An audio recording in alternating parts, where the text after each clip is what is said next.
Hello friends, welcome to tricks for exam. आज मैं आपके लिए इंडियन पॉलिटी का एक बहुत ही इंटरेस्टिंग सा टॉपिक लेकर आया हूँ और एग्जाम रिलेवेंट से भी ये बहुत ही अच्छा टॉपिक है। आज हम बात करने वाले हैं type of bills and how it pass in the parliaments. मतलब कि कितने तरह के बिल्स होते हैं और इनको पार्लियामेंट में कैसे पास किया जा सकता है। वर्ड नोट करना, पार्लियामेंट, ये मैं पार्लियामेंट की बात कर रहा हूँ, स्टेट वाले नहीं। ठीक है, एक स्टेट लेजिस्लेटिव में होते हैं, वो मैं अगले लेक्चर में बताऊँगा। ठीक है, तो आज हम बात करेंगे कितने तरह के बिल्स हैं और उनको पार्लियामेंट में कैसे पास किया जाएगा। चलिए टाइम न वेस्ट करते हैं क्लास को शुरू।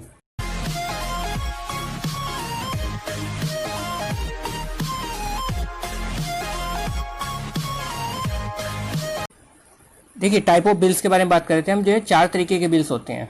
ठीक है, फर्स्ट वन होता है हमारा ordinary bill, and the second one होता है हमारा money bill, and the third one is financial bill, and the last one is constitutional amendment bill. अब हम वन बाय वन एक के बारे में डिस्कस करेंगे, ordinary, money, financial, constitutional amendment bill. ठीक है, चलिए फर्स्ट वन लेते हैं। फर्स्ट वन है हमारा ऑर्डिनरी बिल। देखिए, any bill which is neither money bill, financial bill, constitutional amendment bill is term as ordinary bill.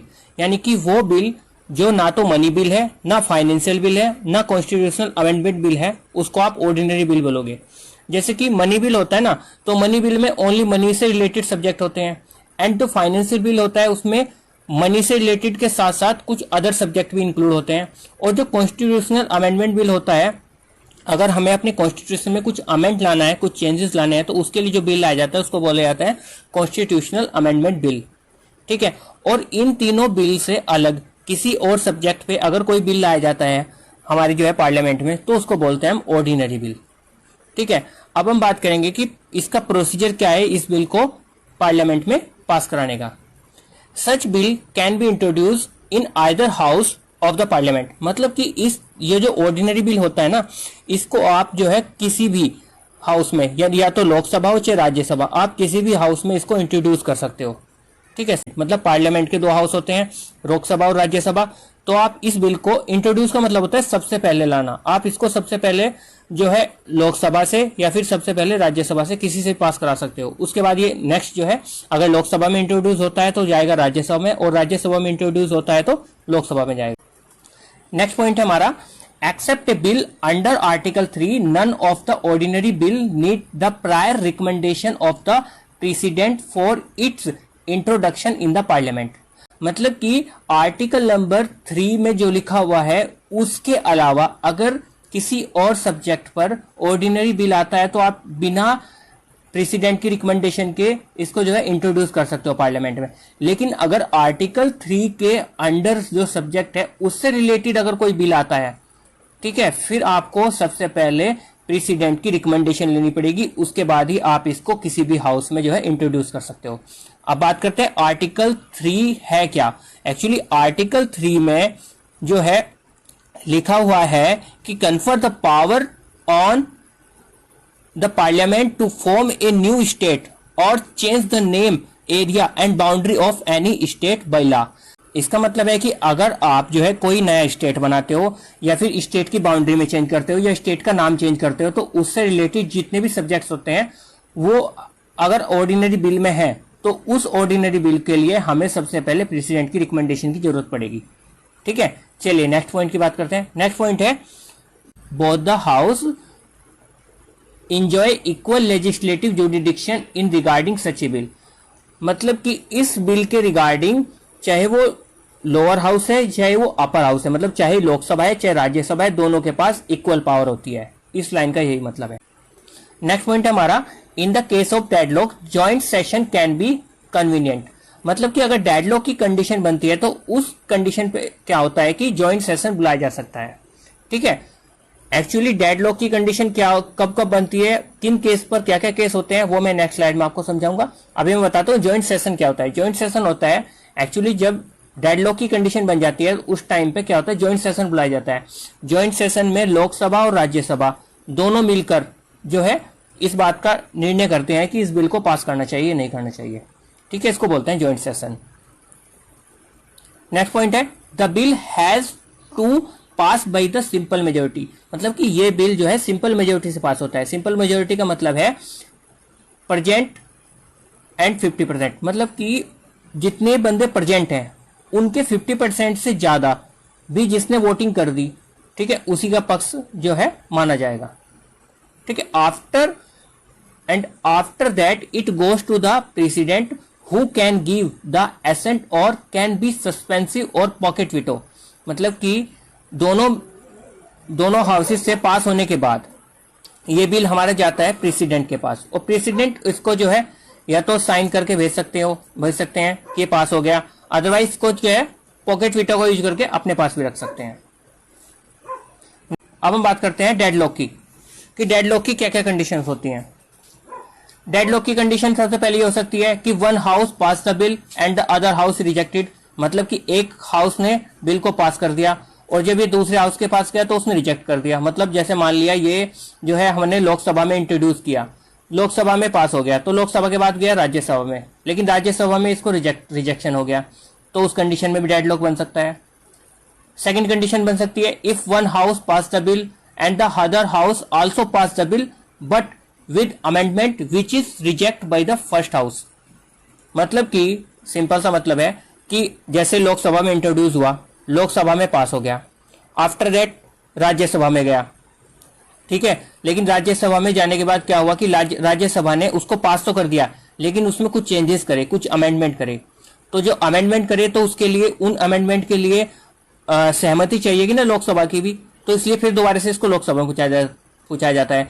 लेकिन लोकसभा अगर उस अमेंडमेंट को नहीं मानता है, ठीक है, तो वहां पे लोकसभा में रुक जाता है बिल, तो फिर क्या होता है कि उस टाइम पे डेडलॉक की कंडीशन बन जाती है।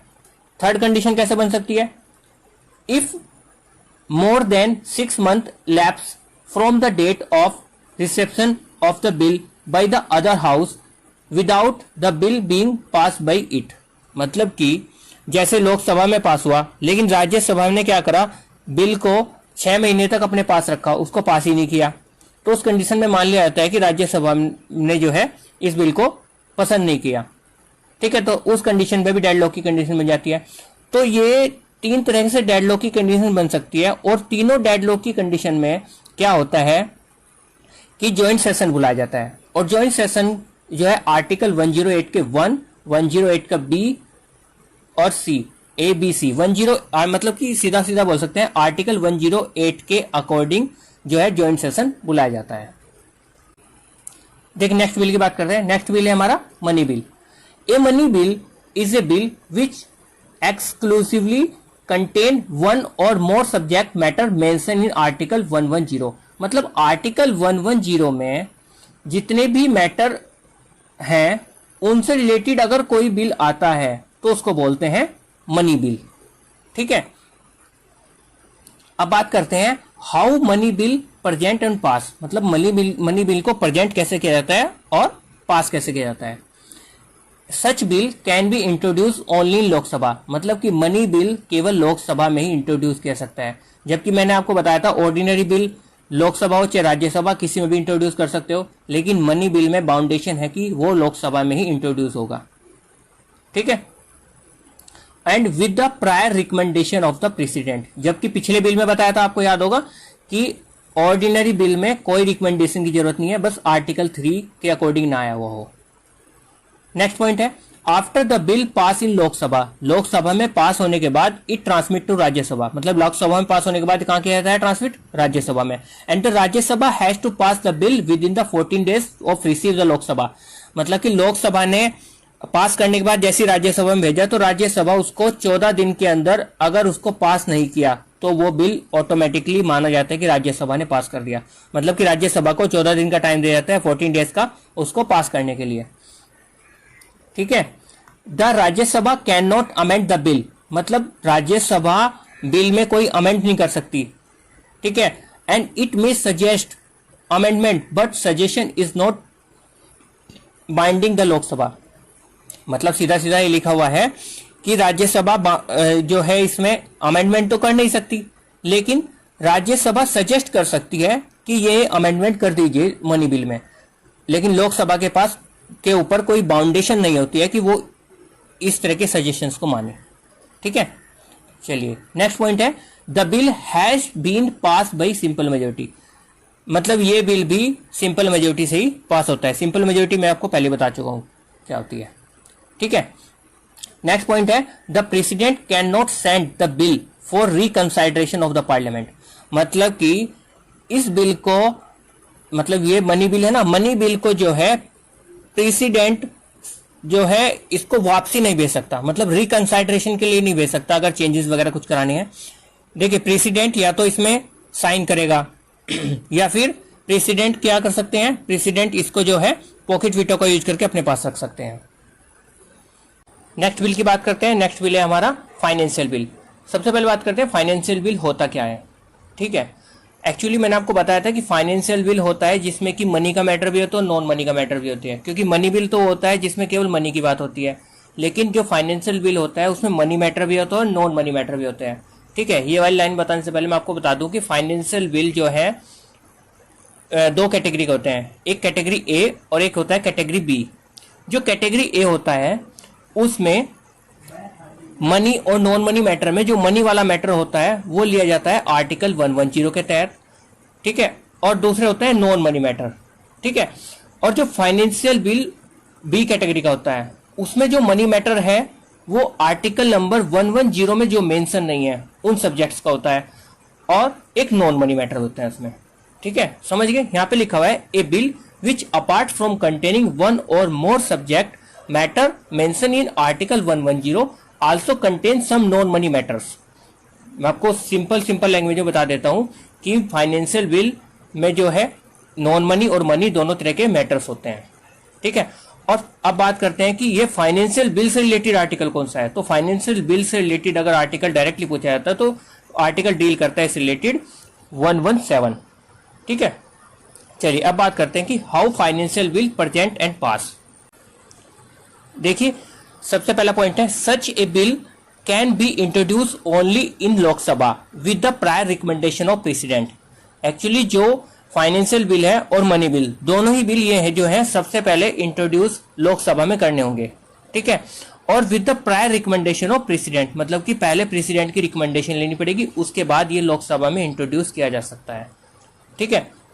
नेक्स्ट पॉइंट है हमारा after that rest of the procedures same as the ordinary bill. मतलब इसके बाद का सारा प्रोसीजर आपको जैसे मैंने ऑर्डिनरी बिल में बताया उसी तरीके से होगा, ठीक है। ऑर्डिनरी बिल में तो बताया था आपको कि ये जो है किसी भी हाउस में सबसे पहले इंट्रोड्यूस किया जा सकता है, उसके बाद दूसरे हाउस में जाएगा, तो ऐसे बोल रहा हूँ जैसे इसमें लोकसभा में जाएगा उसके बाद राज्यसभा में जाएगा, उसके बाद का सारा प्रोसीजर ऐसे ही है जैसे ऑर्डिनरी बिल में था।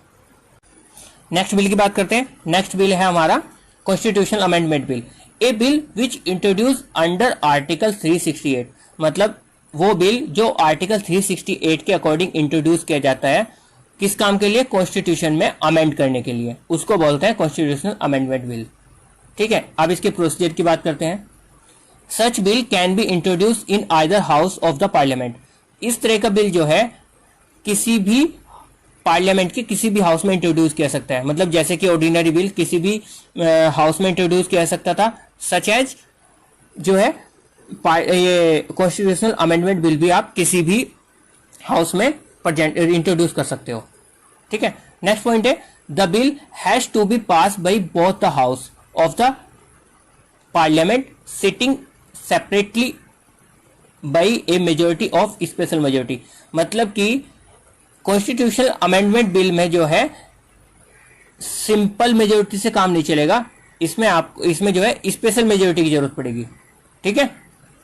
नेक्स्ट पॉइंट है the 24th amendment act 1971 made it binding the president to sign the constitutional amendment bill. मतलब कि मतलब कि 24 जो अमेंडमेंट हुआ था 1971 में उस एक्ट के अकॉर्डिंग जो है प्रेसिडेंट बाउंड होता है कि अगर ये बिल पास हो जाता है ना, दोनों हाउसेस से पास हो जाता है, तो उसके बाद प्रेसिडेंट को इस पर साइन करने ही पड़ते हैं, बाउंडेशन होती है। इसमें वीटो पावर का यूज करके अपने पास नहीं रख सकते प्रेसिडेंट, ठीक है। ओके, आज के लिए इतना ही। हमने जो है सब तरह के बिल्स जो है कवर कर लिए हैं अपनी वीडियो में, ठीक है। आपको ये वीडियो अगर अच्छी लगती है तो प्लीज लाइक जरूर करें और इस वीडियो को ज्यादा से ज्यादा शेयर करें, क्योंकि ज्ञान तो जो है बांटने से ही बढ़ता है, ठीक है। और अगर आपको वीडियो अच्छी लगती है तो प्लीज़ चैनल को सब्सक्राइब करें, जिससे कि आने वाली सब वीडियो का आपको नोटिफिकेशन मिलता रहे। चलिए मिलते हैं नेक्स्ट वीडियो में, तब तक के लिए बाय, थैंक यू।